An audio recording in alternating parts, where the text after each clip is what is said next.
Hello students, स्वागत है आपका मेरे यूट्यूब चैनल पर। कल अपनों ने क्लास 10th के लेसन नंबर 5 जिसका नाम था दैनिक जीवन में रसायन, उसके अंदर अपनों ने अम्ल, क्षारों और लवण के कुछ जनरल कैरेक्टर्स देखे थे। इसके अलावा अपनों ने लास्ट में ये किया था, लास्ट में अपनों ने लवण के अंदर किया था कि अम्ल, क्षार आपस में मिलके लवण और जल का निर्माण करते हैं। अम्ल के रूप में अपनों ने HCl लिया था तथा क्षार के रूप में अपनों ने NaOH लिया था। हाइड्रोक्लोरिक अम्ल, सोडियम हाइड्रोक्साइड, जब इनके आपस में रिएक्शन करवाई जाती है तो ये Na इस Cl के साथ में मिल जाता है, निर्माण होता है NaCl का, जो कि क्या है, लवण है, और प्लस में H2O, ये OH इस H के साथ मिल जाता है, निर्माण करता है H2O का। इसके अलावा लवणों के कुछ अन्य कैरेक्टर्स भी हैं, जैसे कि इनके गलनांक व क्वथनांक उच्च होते हैं, यानी कि हाई होते हैं। गलनांक से तात्पर्य है कि जब कोई पदार्थ किसी निश्चित तापमान पे गलना या पिघलना स्टार्ट होता है तो उस तापमान बिंदु को उसका गलनांक बिंदु बोला जाता है। इसके अलावा जो क्वथनांक होता है, क्वथनांक वो चीज होती है जिसपे कोई पदार्थ उबलना स्टार्ट करता है, उस बिंदु को उसका क्वथनांक बिंदु बोला जाता है। तो जो लवण होते हैं इनके गलनांक और क्वथनांक दोनों ही उच्च होते हैं, यानी कि हाई होते हैं।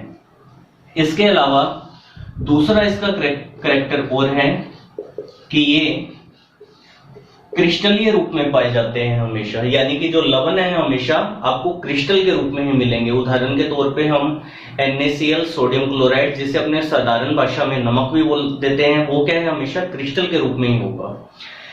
इन क्रिस्टलों के साथ में हमेशा जल जुड़ा रहता है।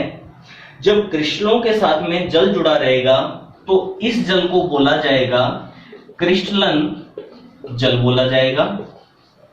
उदाहरण के लिए हम देखते हैं जिप्सम। जिप्सम होती है जिसका सूत्र है CaSO4 कैल्शियम सल्फेट। इसके साथ में दो जल के अणु जुड़े रहते हैं, जिसे इस प्रकार से दर्शाया जाता है। तो जब लवण के साथ में उसके साथ जुड़े जल के अणुओं की संख्या को या मात्रा को दर्शाया जाता है तो उस जल को बोला जाता है क्रिस्टलन जल। इसके अलावा जो लवण होते हैं वो हमेशा ही उदासीन प्रकृति के होते हैं, यानी कि ना तो वो अम्लीय होते हैं ना वो क्षारीय होते हैं, वो हमेशा ही उदासीन रहते हैं। कल आपको मैंने तनु और सांद्र के बारे में बताया था कि तनु क्या चीज होती है और सांद्र क्या चीज होती है। इसी प्रकार से जो अम्ल और क्षार होते हैं, इसके अंदर दो चीजें और आती है, एक आती है प्रबल और दूसरी आती है दुर्बल या दुर्बल। जो प्रबल होती है उसे स्ट्रॉन्ग कहा जाता है इंग्लिश में, और जो दुर्बल होती है उसे वीक कहा जाता है। प्रबल का मतलब स्ट्रॉन्ग यानी कि मजबूत या स्ट्रॉन्ग, दुर्बल होती है वीक यानी कि कमजोर। तो देखिए, आपको पता है जब अम्ल और क्षार आपस में क्रिया करते हैं, ये तो निश्चित ही है कि लवण का निर्माण करेंगे ये, लेकिन जब अपने प्रबल अम्ल और दुर्बल क्षार की रिएक्शन करवाते हैं, अभिक्रिया करवाई जाती है, तो निर्माण तो आपको पता है लवण का ही होगा जब अम्ल और क्षार की क्रिया करवाई जाएगी। लेकिन जो लवण होगा किस प्रकृति का होगा, ये होगा अम्लीय प्रकृति का, यानी कि ये अम्लीय लवण होगा। किस वजह से कि जो प्रबल अम्ल है यानी कि स्ट्रॉन्ग वाला अम्ल है वो इस दुर्बल क्षार के ऊपर क्या हो गया, प्रभावी हो गया। इसी वजह से जो लवण बना वो बना अम्लीय लवण बना।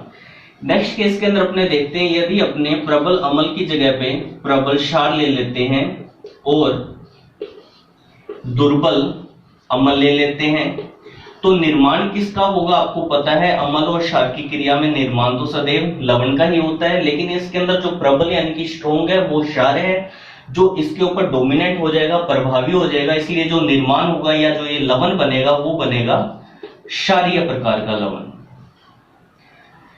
इसके अलावा अम्ल और क्षारों में से जुड़ी कई वैज्ञानिकों ने, कई रसायनज्ञों ने अपनी अलग अलग परिभाषाएं दी है। जो सबसे पहली परिभाषा जिस रसायनज्ञ ने दी थी अम्ल और क्षार के बारे में, उनका नाम है आरेनियस। अपने पढ़ेंगे इसके बारे में आरेनियस संकल्पना, जिसे आरेनियस थ्योरी भी कहा जाता है। आरेनियस रसायनज्ञ थे जिन्होंने सबसे पहले अम्ल और क्षारों के बारे में बताया था। इन्होंने बताया था कि अम्ल वे होते हैं जो जल में घुलने पे H+ आयन प्रदान करते हैं, क्षार वे होते हैं जो जल में घुलने पे OH- आयन प्रदान करते हैं। अम्ल का अपने उदाहरण देखें, HCl, जब इसको जल में घोला जाएगा तो ये आयनित हो जाएगा, H+ या अपघटित हो जाएगा और H+Cl- के अंदर। ये जो H+ इसने शो किया है, इसका मतलब है कि ये क्या है, अम्ल है, क्योंकि जो अम्ल होते हैं वो जल में अपघटित होने पे H+ आयन देते हैं। इसके अलावा उदाहरण देखें, HNO3, H+ और NO3 के अंदर अपघटित होगा, तो इसने भी H+ आयन प्रदान किया, तो अर्थात ये भी क्या है, एक प्रकार का अम्ल है। इसके बाद हम बात करते हैं क्षारों की। क्षारों के अंदर अपने उदाहरण देखते हैं, NaOH,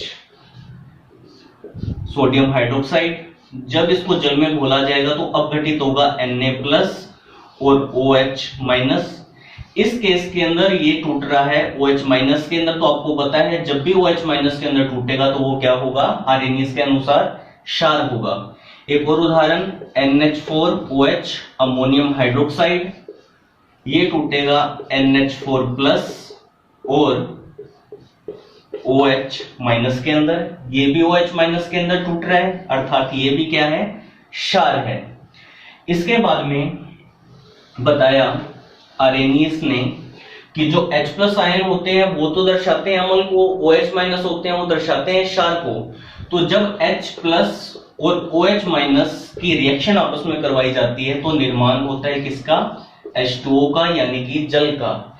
ये भी क्या होता है, उदासीन प्रकृति का होता है, और ये अभिक्रिया होती है ऊष्माक्षेपी प्रकार की।